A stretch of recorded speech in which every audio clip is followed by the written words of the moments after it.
Hiya folks, Philip Kowski here. I'm going to try and keep this video as short as I can, and apologies in advance for any crying puppies that you hear in the background. This is the little introduction here to our I Am Portant project, standing for identity, memory, and perception. And throughout this entire unit and wrapping up Try 3, we've really been looking at the dynamic connection between our perception of our memories and how these things shape our identities, in that dynamic interplay between the relationship between our perception and memories and identities, and how those things inform and play off of and maybe even have oftentimes conflict with one another throughout our lives. We got to this question by looking at the Metamorphosis short story. We looked at Alive Inside. We did the Song and Memory assignment. We looked at 11, that piece of From House on Mango Street. And then we looked in at ourselves about how those of us around us believed we were when we were younger, and how their perceptions of us shaped who we were and who we are.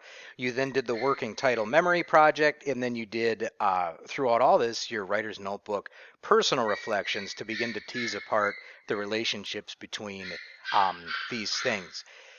The project that you're going to be answering right now, in essence, is comprised of three questions. Now, you're going to be doing something rather in depth with these three questions, but nonetheless, three questions. Number one, who was I before age 12? Who am I now? Number two. And number three, who do I hope to become? Um, to do this, you are going to have essentially, you're going to be creating a screen recording of a Google Slides presentation. Okay. You're going to be scripting it to complete the answers to those guiding questions, these questions right here. Um, Most importantly, you're going to incorporate media to aid through these responses. And essentially, you're really going to want me to thinking back to Try 1 of showing versus telling. You're going to use your media artifacts to show versus tell who you were.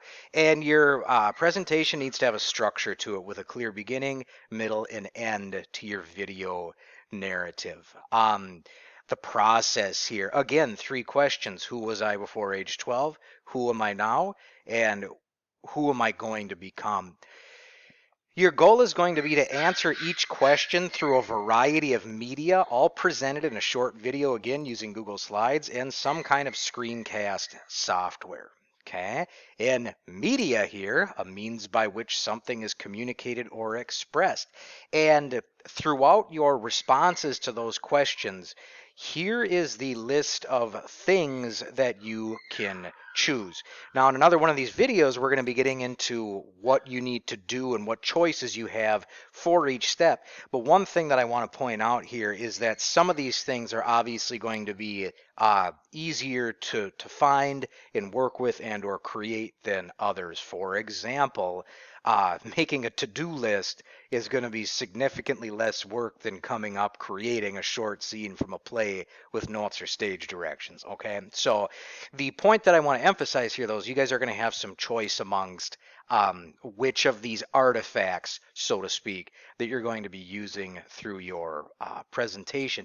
And your goal is, again, with showing versus telling, and each selected piece of each part of your media must be reflective of either who you were, who you are now, or who you will hope to become in the future. And through this presentations, you're essentially going to be connecting the dots for me, and you're going to be showing and explaining, okay, how does this piece of media X, help show who I was before age 12? How does this other piece of media help show who I am now? And how does this other piece of media show who you want to become? Okay. Essentially, I hope that makes sense with the overall goal and purpose for this. More on specific steps later, but thank you for tuning in.